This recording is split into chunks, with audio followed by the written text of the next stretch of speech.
L'antibiorésistance existe depuis que les antibiotiques existent, puisque la découverte des antibiotiques et leur utilisation date des années 30-40, mais d'emblée on a vu des résistances apparaître. Quand Fleming a découvert la pénicilline, dès qu'on a commencé à utiliser la pénicilline à large échelle, on a vu arriver dans les années qui ont suivi des résistances chez les bactéries.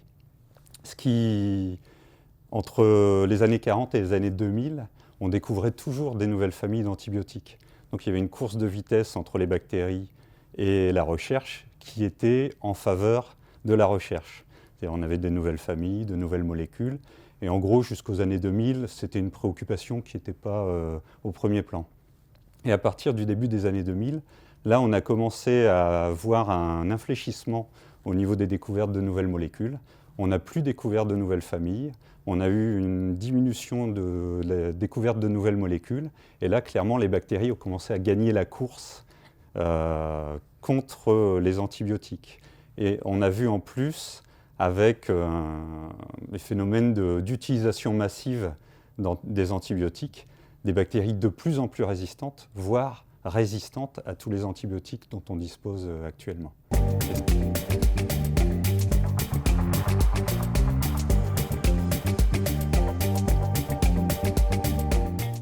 Pour sauver l'efficacité des antibiotiques, il faut les utiliser à bon escient, moins longtemps. Il y a des alternatives, il y en a une qui est bien connue, c'est la vaccination.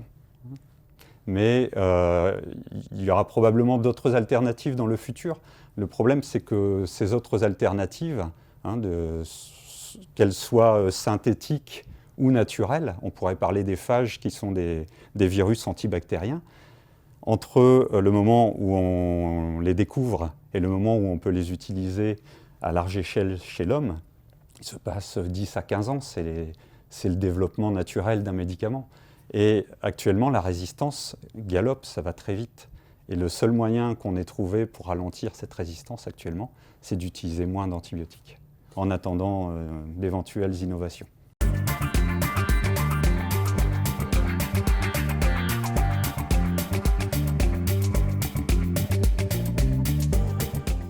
Si les choses évoluaient à la vitesse où ça évolue actuellement, d'ici 2050, la résistance aux antibiotiques pourrait faire plus de morts que le cancer.